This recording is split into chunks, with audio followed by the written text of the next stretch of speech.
Email, WhatsApp, Facebook और तमाम तरह के सोशल मीडिया प्लेटफॉर्म के इस दौर में भी तेजस्वी यादव ने एक लेटर, एक चिट्ठी लिखी है। ये चिट्ठी अपने सभी मंत्रियों को, अपने तमाम विधायकों को संबोधित करते हुए लिखी है। महत्वपूर्ण बात, इसका लब्बुलुआब अगर निकाला जाए, विस्तार से आपको लेटर के बारे में बताऊंगा, लेकिन इसका सार यही है कि आतुर दिखाई देते हैं तेजस्वी यादव अपनी पार्टी की छवि को पूरी तरह से बदलने के लिए, उसकी काया पलट करने के लिए। और जिस भी तरह से बीजेपी की नेता हमलावर दिखाई दे महागठबंधन सरकार पर, आरजेडी पर, लेकिन उनका काम यही है कि वो अपने तमाम मंत्री और नेताओं को साथ लेकर आगे बढ़ें।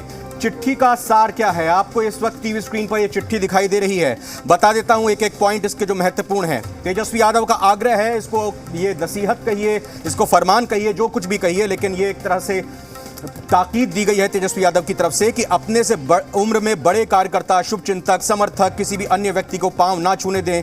शिष्टाचार, अभिवादन के लिए हाथ जोड़कर प्रणाम, नमस्ते, आदाब की परंपरा को बढ़ावा दें। सभी मंत्री सभी के साथ सौम्य और शालीन व्यवहार करें और बातचीत में सकारात्मक रहें। सभी मंत्री सादगी से पेश आते हुए सभी जाति धर्म के गरीब और जरूरतमंद लोगों को प्राथमिकता के आधार पर मदद करें। किसी से भेंट स्वरूप जो गिफ्ट दिया जाता है उसके स्वरूप पुष्प गुच्छ, बुके, गुलदस्ता लेने देने के स्थान पर किताब कलम के आदान प्रदान को बढ़ावा दें। सभी विभागीय कार्यों में, यानी जो ऑफिशियल वर्क होता है उसमें सीएम के नेतृत्व में ईमानदारी, पारदर्शिता, तत्परता, त्वरित क्रियान्वयन को बढ़ावा दें। सीएम सरकार और अपने विभागों, कार्य योजनाओं और विकास कार्यों का सोशल मीडिया पर लगातार प्रचार प्रसार करते रहें।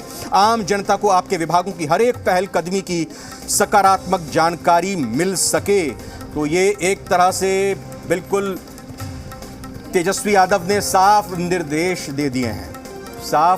दे दिए हैं कि आपको पूरी परिपाटी, जिसके लिए नेता कहीं ना कहीं सवालों के घेरे में आते हैं, यूं कह लीजिए कि बदनाम होते हैं, या नेताओं के ऊपर सवाल उठते हैं कि जो वो मंत्री बन जाते हैं जनता से उनका कनेक्शन टूट जाता है और हर लिहाज से वो अपनी मनमानी पर उतर आते हैं, अपने आप को सर्वे सर्वा समझने लगते हैं। उन तमाम धारणाओं को बदलने की यहां पर तेजस्वी यादव की कोशिश है। हमारे साथ हमारे पॉलिटिकल एडिटर शैलेंद्र इस वक्त आरजेडी ऑफिस से ही जुड़े हैं, सीधा उनका रुख करते हैं। मैं आपसे जानना यही चाहूंगा शैलेंद्र, आपके साथ कुछ आरजेडी के मुझे लग रहा है मेहमान भी हैं, लेकिन पहले आपसे जवाब चाहूंगा कि ये जो चिट्ठी आई है इसको लेकर आरजेडी के कोटे के मंत्रियों की रिएक्शन क्या है? खुलकर तो वो ये बोल रहे होंगे बड़ी अच्छी बात है, नैतिकता है, हम सब तो यही चाहते हैं, यही करते रहें, लेकिन अंदर में भी उनके मन में ऐसी आवाज है।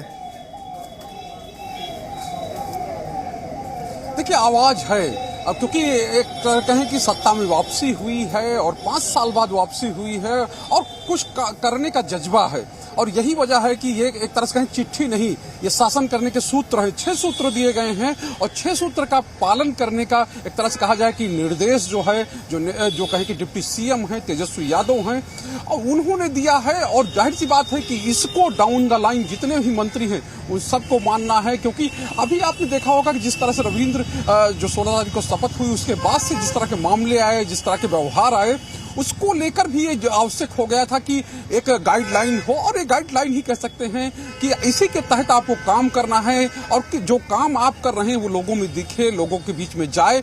आपने एक एक चीज को पढ़ के सुनाया कि किस तरह से 6 जो बिंदु हैं उनको किस तरह से निर्देश दिया गया, और एक चट्टानी एकता दिखे कि मुख्यमंत्री के नेतृत्व में जो काम हो रहा है और उसमें चीजें सब सकारात्मक रहें, सब चीजें और जनता के प्रति जाएं, यानी जो काम हो रहा है उसको जनता जाने, उसके बारे में प्रचार प्रसार हो। क्योंकि तेजस्वी यादव पहले से भी जो कहें कि सोशल मीडिया पर सक्रिय रहे हैं, अपनी बात को कहते रहे हैं। और एक बात और रविंद्र हमारे साथ में है जो प्रवक्ता हैं, आप प्रवक्ता साहब से बात कीजिएगा। एक चीज और मैं जोड़ना चाहूंगा, एक चीज और जोड़ दूं, बस आप सवाल कर लीजिएगा। मैं ये कहना चाह रहा था, अपने सवालों में अपने जवाब में जरूर दीजिएगा। इस पूरी चिट्ठी में क्या यह भी उल्लेख किया गया है नीचे कहीं, या ये मिसिंग है, कि अगर कोई मंत्री इन आदेश का, इन धारणाओं का, इन सूत्रों का उल्लंघन करते हुए पाया गया तो उसके साथ डैश डैश डैश ये होगा? ये चीज मिसिंग है या फिर लिखी हुई है? अब बात कर सकते हैं आप। देखिए ये चीज लिखी नहीं जाती है रविंद्र, लेकिन अगर आप पालन नहीं करते हैं तो जाहिर सी बात है कि पार्टी फोरम है और पार्टी का आला कमान होता है और आला कमान का निर्देश समझ लीजिए कि अंतिम निर्देश होता है और उसके बाद अगर आप उसका पालन नहीं करते हैं तो आपके साथ क्या हो सकता है, आप कहां जा सकते हैं। ये चीजें हम लोग राजनीति में लगातार देखते रहे हैं और अगर एक बार इन चीजों का उल्लंघन हो गया और चीजें खुल के सामने आ गई तो अच्छी स्थिति उस नेता के लिए नहीं रहती है। लेकिन हम इस सब को छोड़कर हम ये बात करें कि आखिर जो आज जो चिट्ठी जारी हुई है उसको लेकर पार्टी के स्तर पर क्या प्रतिक्रिया है और इनसे हम बात करते हैं। ये बताइए कि जो चिट्ठी जारी हुई है, जो निर्देश जारी हुए, इसी के तहत शासन चलाना है। देखिए, जिस तरह से माननीय तेजस्वी प्रसाद यादव जी की सोच है और जो बिहार में महागठबंधन की सरकार माननीय नीतीश कुमार जी और माननीय तेजस्वी प्रसाद यादव के नेतृत्व में 7 दलों का जो महागठबंधन की सरकार बनी है, ये जन सरकार के लिए काम करने के लिए बनी हुई। और सबसे बड़ी बात यह है कि हम लोगों के बीच बताना चाहते हैं कि हम आए हैं काम करने के लिए, हम जुमलाबाजी करने के लिए छवि बदल नहीं, छवि का मामला नहीं है। हमारा छवि हमेशा बदला हुआ रहा है। जो परसेप्शन भारतीय जनता पार्टी के लोगों ने बनाने का जंगल राज आ गया। नहीं, जंगल राज का मतलब क्या होता है? गरीबों का राज आता है तो इनको जंगल राज नजर आता है, शोषितों पीड़ितों का राज आता है, दलितों का राज आता है, मजलूमों की सोच वाला राज आता है, अल्पसंख्यक समाज की सोच वाला राज आता है और जो प्रबुद्ध वर्ग है उनको सम्मान देने वाला राज आता है तो इनको जंगल राज नजर आता है। और ये किस तरह का व्यवहार कीचड़ में कमल खिला करके करते रहे हैं सबको पता है। और कीचड़ से कीचड़ साफ नहीं हो सकता। चिट्ठी की बात करें तो चिट्ठी को लेकर क्या आप कहेंगे, क्योंकि उसमें 6 पॉइंट जो दिए हुए हैं लगता है सब लोग पालन करेंगे। देखिए, 6 सूत्री जो गाइडलाइन है ये स्पष्ट है कि माननीय मंत्री एक बेहतर मिसाल और बेहतर प्रस्तुतिकरण राज्य की जनता के समक्ष करें, इसके लिए माननीय नेता तेजस्वी प्रसाद यादव जी ने जरूरत क्यों पड़ी, इस चिट्ठी की जरूरत क्यों पड़ी? ये सब चीजें तो देखिए, जरूरत का मामला नहीं है, चूंकि जो माननीय मंत्री हैं, जो बिहार की जनता है, उनको पता चल सके कि हमारे मंत्री हमारे लिए क्या सोच रखते हैं। बहुत मीठी बात, बिहार की सरकार और बहुत ही अच्छी मिसाल और उदाहरण दे रहे हैं यहाँ पर एजाज साहब। जनता के लिए, जनता के हितों के लिए हाँ, एक बार मैं जरा एक खबर आप भी दिखाना चाहूंगा अपने दर्शकों को। जो कहते हैं वही। ये खबर सहकारिता मंत्री सुरेंद्र यादव से जुड़ी हुई है। गया दौरे पर थे वो, और आपका मोबाइल का जो मेरा ऑडियो जा रहा है ना, वो जरा उसको वो कह देंगे कि मुझे नहीं पता नहीं क्या बोला, उसको ऑडियो को जरा ऑन कर लीजिएगा। मैं खबर बताता हूं यहाँ पे दर्शकों को, फिर रिएक्शन लूंगा। सुरेंद्र यादव जी ने क्या मिसाल पेश की है। दरअसल बताना चाहते हैं कि ताज़ा मामला बिहार के नए सहकारिता मंत्री सुरेंद्र यादव का। आदर्शों वाली बात यहाँ पर कही जा रही है कि कितनी अच्छी शुचिता के साथ राजनीति की जाएगी मंत्रियों की तरफ से।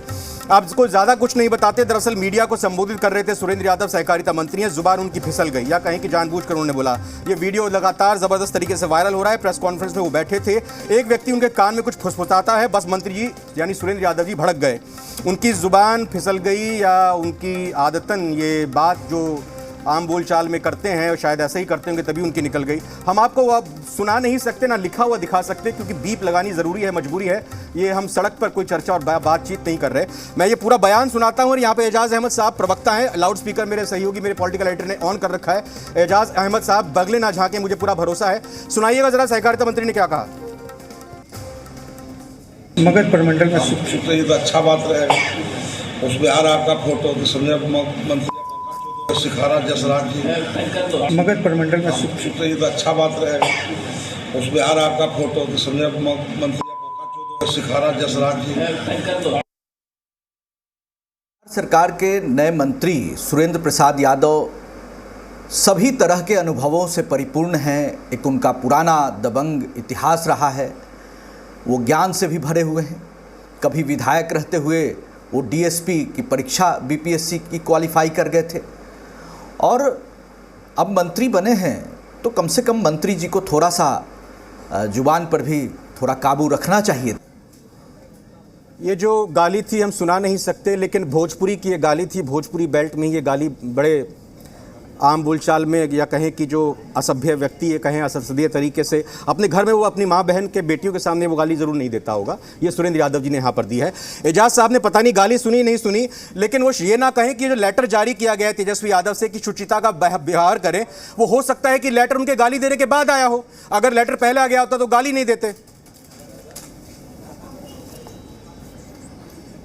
देखिए, साफ तौर पे रवींद्र की आपने सुनाया और बहुत जबरदस्त तरीके से जिस तरह आपने कहा कि ये वायरल है, लोग इस पे चर्चा कर रहे हैं और ये कहा जा रहा है कि शायद यही वजह रही, यही पूछेगा एजाज साहब वो पड़ गई कि ये लेटर जारी किया जाए। हम सीधा एजाज साहब से ही बात करते हैं। अब सुरेंद्र यादव आपके मंत्री हैं, क्या कहेंगे उनके बारे में? देखिए, वो कोई ऐसी बात नहीं कहे हैं जिसके संबंध में आप कह रहे हैं कि उन्हीं के वजह कर गाइडलाइन जारी किया गया। ऐसा कोई मामला नहीं। हमारी पार्टी का और हमारी सरकार तो ये सब ठीक था। देखिए, अनाइस कोई मामला आ जाता है तो उसको अन्यथा में नहीं ले जाना चाहिए और इस तरह का मामला किसी के साथ भी हो सकता है। जनता तो देखती है ना, जिस जनता की बात हो रही है। जनता ये भी समझती है कि अनाइस में कुछ हो जाता है, उसको अन्यथा में लेने की आवश्यकता नहीं है। माननीय सुरेंद्र यादव जी, हमें किसको लिया जाए ये बताइए। माननीय सुरेंद्र यादव जी पहले भी मंत्री रहे हैं और सांसद भी रहे हैं और 8 बार के विधायक हैं। उनको बताने की आवश्यकता नहीं है, क्योंकि किसी तरह का मामला को बढ़ा चढ़ा करके प्रस्तुत करना भी ठीक नहीं है। नहीं, हम लोगों ने कुछ न बढ़ाया न चढ़ाया, हमने तो घटाया है, हमने तो गाली नहीं सुनाई दर्शकों को, हम सुना नहीं सकते, हम जिम्मेदार चैनल, हमने तो गाली देखिए, हमने खबर को घटाया है। भारतीय जनता पार्टी के नेता कैलाश विजयवर्गीय ने जिस तरह की भाषा का इस्तेमाल किया, क्या वो सही है? कैलाश विजयवर्गीय राष्ट्रीय महासचिव है भारतीय जनता पार्टी के, अभी तो हम और उन्होंने महिलाओं का वो बात भी हमने कल की थी, वो भी बात मैंने कल की थी, हम लोगों ने की। मैं उस डिबेट में था। मैं सराहना करता हूं जी न्यूज का कि बेहतर डिबेट कराए, लेकिन स्पष्ट रूप से समझ में आता है कि भारतीय जनता पार्टी के जो नेता सही था, वो गलत था तो क्या ये सही है? किस तरह की भाषा? नहीं, अब ये बता दीजिए, वो सही था, वो गलत था तो क्या ये सही है? नहीं, कोई गलत का मामला और सही का मामला नहीं है। मामला ये है कि अनायस बातों को भी तिल का ताड़ बना दिया जाता है। ऐसा कोई मामला नहीं होता है। कहीं ना कहीं जो जनता के बीच में, जनता के प्रेशर में रहता है, उसके साथ इस तरह का हो सकता है। उसको अन्यथा ले जाने की आवश्यकता नहीं। भाजपा वाले भी कह सकते हैं। नहीं, भारतीय जनता पार्टी के लोग पूरी तरह से सोची समझी रणनीति के तहत करते हैं और वो कहते हैं जो वो कहीं ना कहीं समाज को नफरत की दीवारों में खड़ा करने का काम करते हैं। हमारे यहाँ नफरत की बात नहीं होती है, हमारे यहाँ मोहब्बत की वो सोच समझ करते हैं, आपसे हो जाता है। नहीं, अनायस हो जाता है, उसमें कहीं कोई मामला नहीं है और कहीं कोई इसको अन्यथा में लेने की आवश्यकता भी नहीं है। तो साफ तौर पर रवींद्र की कह रहे हैं अन्यथा में लेने की आवश्यकता नहीं, हो जाता है ऐसा, ये कहना है जो आरजेडी के प्रवक्ता हैं उनका। लेकिन अब चीजें हम लोगों ने सामने रख दी हैं और जनता को फैसला करना है कि आखिर क्या होना चाहिए और निर्देश जो जारी हुए हैं और उस पर आगे क्या होता है, क्योंकि ये लगातार चीजें चलने वाली हैं, सतत प्रक्रिया है। आगे की इस तरह की चीजें नहीं आए, हम लोग तो यही चाहेंगे, क्योंकि जो एक दिशा निर्देश है, चूंकि आला कमान है तेजस्वी यादव और कहें कि पार्टी के बड़े नेताओं में हैं। अगर लालू प्रसाद यादव की बात करें तो उनके वो डिप्टी सीएम हैं बिहार सरकार में। तो ऐसे में ये कह सकते हैं कि अब जो दिशा निर्देश जारी हुए हैं उनका पालन जो उनके मंत्री हैं वो करेंगे। बिल्कुल शैलेंद्र, और मैं चेहरे पर थोड़े पसीने देख रहा हूँ। पता नहीं ये जो आपने सवाल पूछ लिया उससे पसीने आए या फिर मौसम में गर्मी है, ह्यूमिडिटी है। लेकिन यही एजाज अहमद साहब कल जब डिबेट में बीजेपी के कैलाश विजयवर्गीय के बयान का जिक्र कर रहे हैं, ये कूद कर बोल रहे थे कि कार्रवाई होनी चाहिए, निष्कासित करना चाहिए, पार्टी से बाहर निकालना चाहिए, अनुशासनात्मक कार्रवाई हो। और अब अगर बात ये अपने नेता पर आ रही है तो कैसे नेताओं की जुबान बदलती है साफ जाहिर हो रहा है। और कुछ दर्शक जो देख रहे होंगे हो सकता है उनको हंसी आ रही हो, लेकिन मुझे शर्म आ रही है। बहुत बहुत धन्यवाद आपका एजाज अहमद, और शैलेंद्र आपका बहुत बहुत शुक्रिया। झारखंड की भी खबर का साथ ही साथ रुख करना चाहेंगे, डेवलपमेंट वहां पर भी हो रहा है। दरअसल मुख्यमंत्री आज एक सर्वदलीय बैठक जो अपने महागठबंधन की है, जिनके साथ मिलकर वो सरकार